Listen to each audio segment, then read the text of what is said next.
Repak at nilalagyan ng pabango para naman ibenta ng mahal sa merkado. Hinahaluan pa umano yan ng bulok na bigas. Nakatutok si John Consulta. Gabundok ng mga lumang imported na bigas ang bumungad sa NBI Special Task Force at Cybercrime Division nang pasukin ang warehouse na ito sa Bukawi, Bulacan. Tumambad din ang ilang equipment na ginagamit daw sa operasyon. Pinaghalo-halo nila yung variety ng bigas. Tapos lalagyan ng konting pabango, pandan. Ipapaso na nila as mamahaling bigas, class A na bigas. No, niloloko ang ating mamamayan. Puro alikabok na, puro ano na yung mga sako. Makikita natin na hoarding no? Clear manifestation of hoarding. Napaka-delikado niyan, ano? Hindi natin alam kung safety pa kainin ng tao o para sa baboy na lang. Naniniwala na kayo kay nanay. Diba? Sinasabi ko sa inyo, ang presyo ng bigas hindi bababa hanggat mayroong malalaking warehouse na nag-iimbak ng napakaraming toni-tonelada ng bigas. Tandaan nyo yan. Ang mga illegal na Chinese na pinapasok ng mga dutae sa pamamagitan ng PSA o late registration ng mga birth certificate na nagkakahalagang 30,000, kahit isang linggo pa lang isang kriminal o businessman na Chinese makakapasok at makakapag-operate makakapag-operate siya sa Pilipinas nang hindi nakakailanganin pa ang madaming cheche-bureche, kundi yung isang late registered lang na PSA o birth certificate na ni-register ng late. Ayan na yung sinasabi ko sa inyo noon na isa sa dahilan kung bakit tumataas ang bigas ay dahil dyan sa mga pinapasok na mga kriminal na mga businessman. Sa pamamagitan ng mga late registered na birth certificate, nakakapag-operate sila sa Pilipinas at nakakapagpagawa sila ng mga malalaking bodega o kasing nilalaki ng mga building. Yung iba high-tech pa, mayroong mga freezer para makapag-imbak din sila ng mga gamot. Yan, mga gawa yan ng mga kriminal na mga businessman na mga inchik na nakapasok sa Pilipinas sa pamamagitan ng late registration ng PSA. Diyan sa Mindanao sila pumapasok. Pinapapasok sila ng mga dutae. Pagdating dito, mag-ooperate na sila sa Luzon bilang mga may-ari ng warehouse. O kita mo, ang dami-daming hoarding, di ba? O biruin mo, bibilhin nila yung sibuyas, panahon ng sibuyas, bibilhin nila 15 pesos. Pag hindi na panahon ng sibuyas, ibebenta nila 800, 900. Eh di tiba-tiba, yumayaman ng mga illegal na mga businessman, na mga incheck, sila yung may-ari ng mga warehouse na yan. Kaya hanggat andyan pa yung mga incheck na yan, na nagmamay-ari ng malalaking warehouse, hindi tayo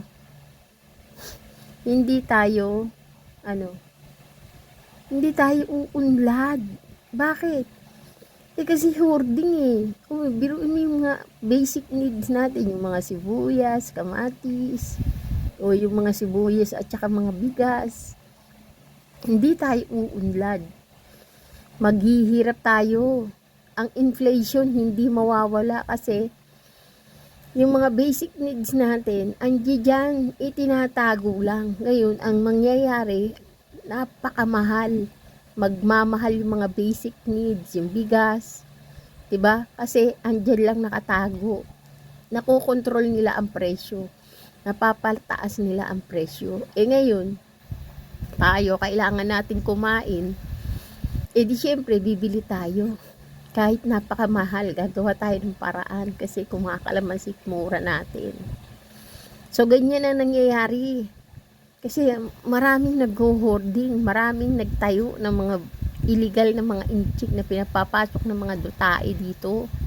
Nagtatayo sila ng malalaking warehouse. Ang nangyayari, tayo ang kawawa. Nagkakaroon ng inflation. Dahil gawa nga ng malalaking bodega na yan. So kung hanggat hindi yan nawawala yung mga malalaking bodega na yan ng mga hoarding, hindi tayo uunlad. Dadapa at dadapa ang ating ekonomiya kasi yung mga basic needs natin itinatago nila. Okay?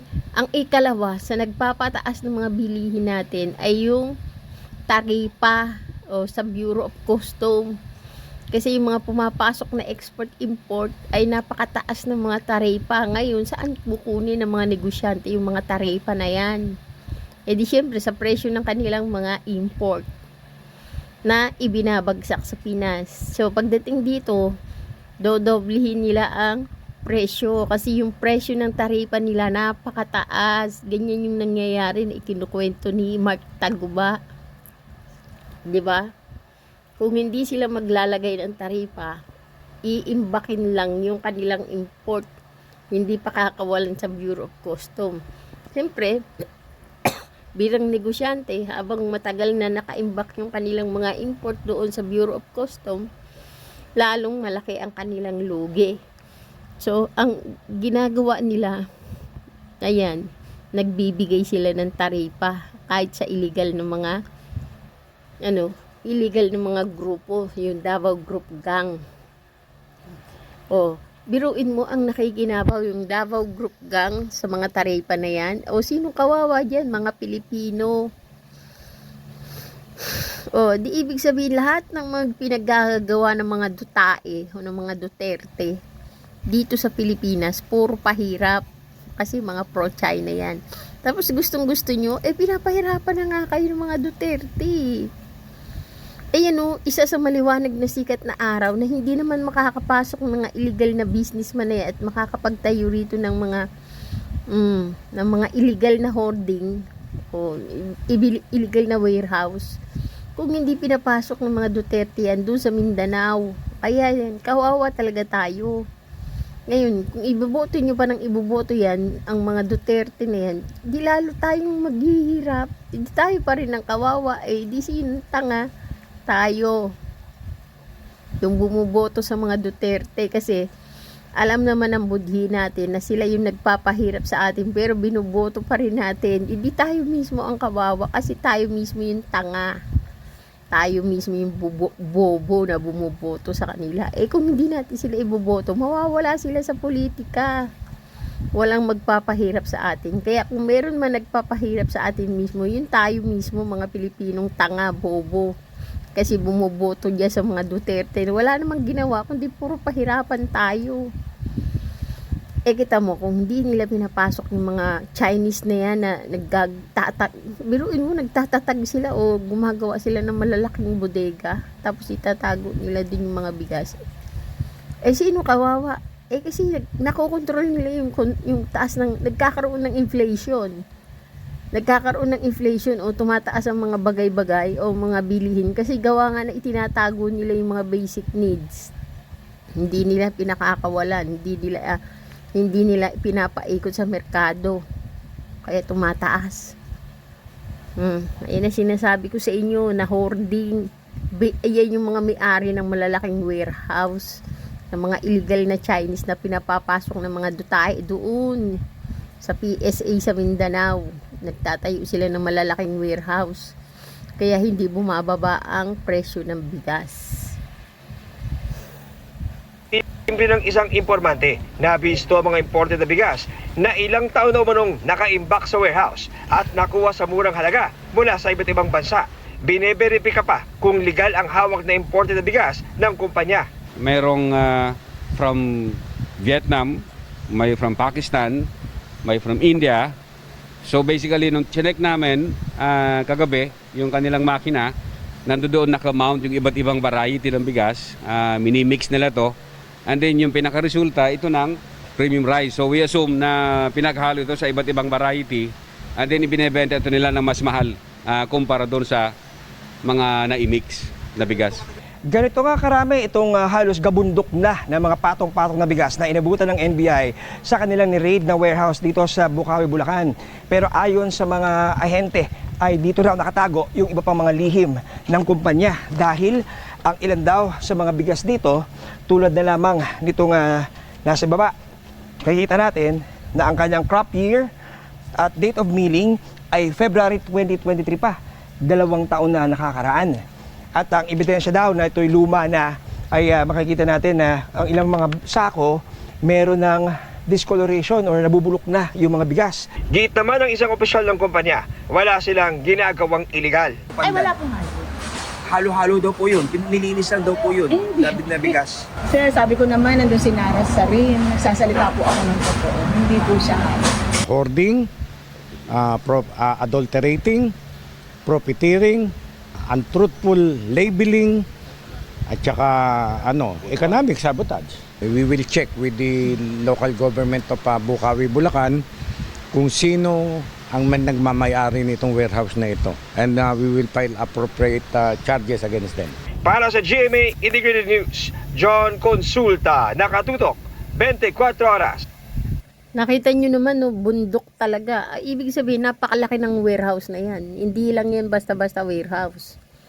Kita mo, ang taas niyan, siguro nasa 20-story building yan. Kasi, dun pa lang sa taas ng mga bigas na nakahilera, nakikita nyo, mga nasa ano na yun, nasa 15th floor. Yung taas, sobrang taas nakita nyo, para na lang silang langgam sa taas nung hilera ng bigas. Di ibig sabihin napakalaki ng warehouse na yan sa Bukawi, Bulacan.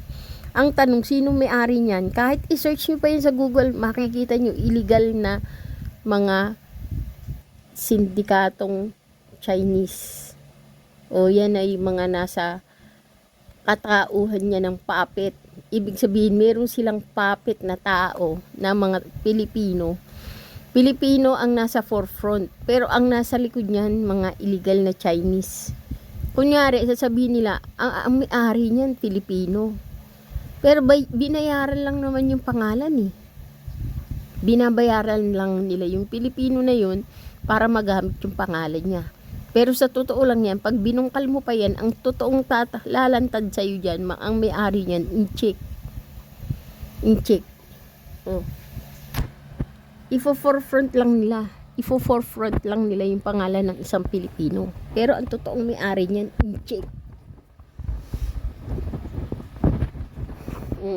Tignan nyo i-search natin to. Sino kaya ang may-ari nito? Sabi rito, sobra pa sa tubong lugaw ang nabistong bungudus ng NBI. Sa isang warehouse sa Bukawi, Bulacan, ang nabigay kasi nilang murang imported na bigas, nirepack at nilagyan ng pabango na para namang ibenta ng mahal sa merkado. Inahuluan pa naman pa iyan ng bulok na bigas. Oh my God, kailan to? Hanapin natin ito kay ChatGPT. Sabi, anyari, 20 pesos na bigas. Naghahanap pa kayo ng 20 pesos na bigas. Pwede, 20 pesos sa'yo yung maitim. Kita nyo, salamat PBBM mga didilis. Ito na yung bigas na hinahanap nyo ng libre lang. Pila na. Nagagawa nila ngayon dahil bangag namumuno. Gawain nila yan, di bagong bukas yung pabrika na yan. Masipag government manghuli ngayon kaysa noon. 10,000. Mag-ano tayo? 10,000.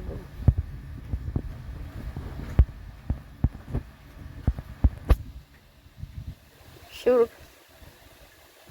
Mga kriminal na inchik yan.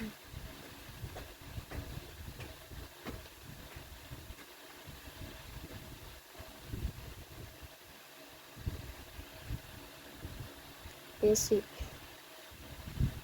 Pinapasok.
Paano mo?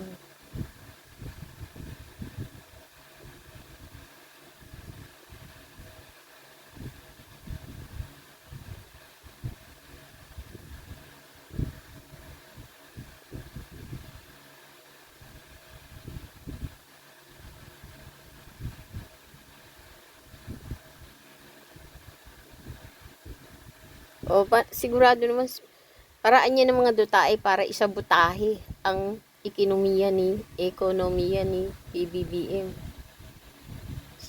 Pananabutahe yan eh.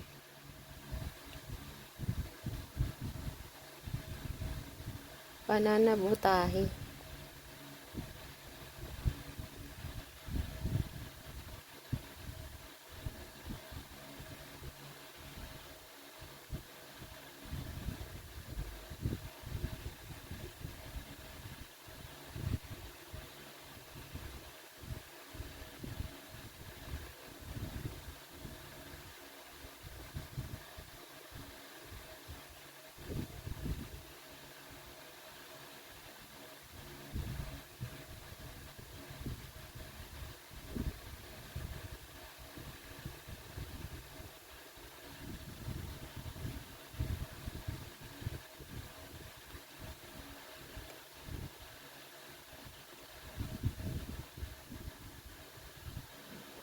Tinatago nila.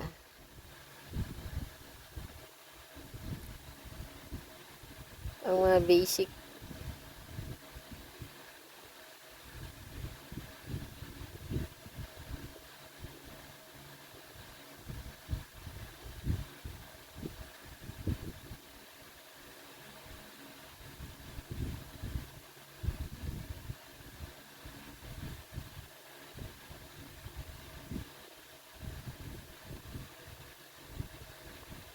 Kailan kaya mawawala ang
talaga hindi na tayo na.